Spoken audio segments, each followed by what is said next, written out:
So just what does being awarded a New Year honour mean, and how relevant are they today?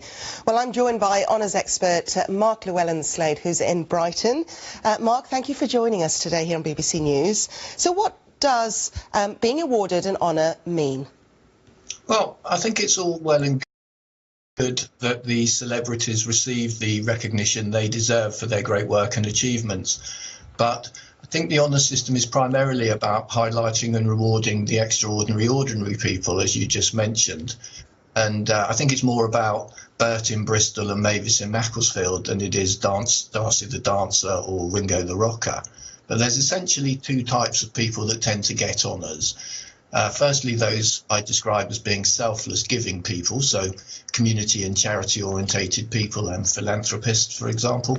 And secondly, those who have reached the top of their chosen field, so eminent lawyers, doctors, surgeons, business leaders, entrepreneurs, that kind of thing. But you have to be in it to win it, and you can't nominate yourself. So if any of your viewers know somebody who's worthy of an honour, then put pen to paper and get them nominated. They can simply Google Queen's Honours and the government website will come up, and they can crack on with the process themselves, free of charge. And how long? Because a lot of people don't realise that you can nominate your neighbour, your hero, your unsung hero who lives next door to you. How long does the process actually take?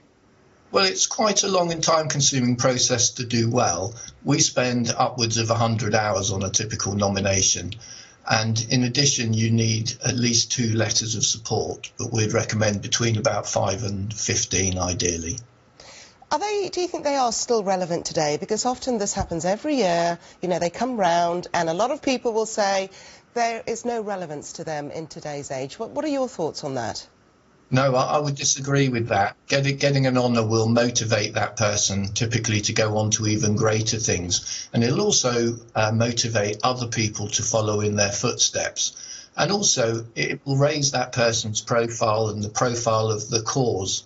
And it will also instill trust, that vital ingredient for success in all walks of life, which again will get them in the right places at the right time, the right networking opportunities, and people will want to know them and listen to them, and it will give them a bigger platform to go on to even greater things, I think.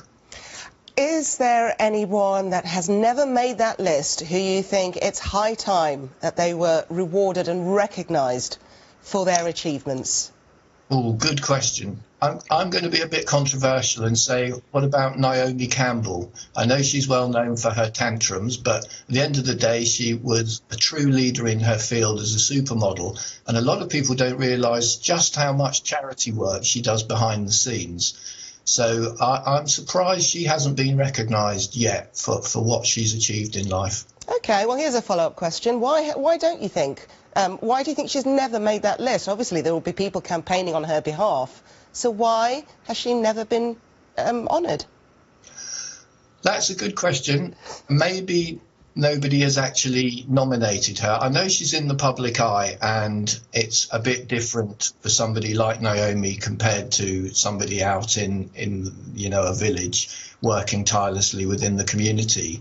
But perhaps somebody should bother to put pen to paper. It's one thing getting your PR people to mention it to journalists and things like that. I'm sure her team are capable of that. But has anybody actually bothered to nominate her?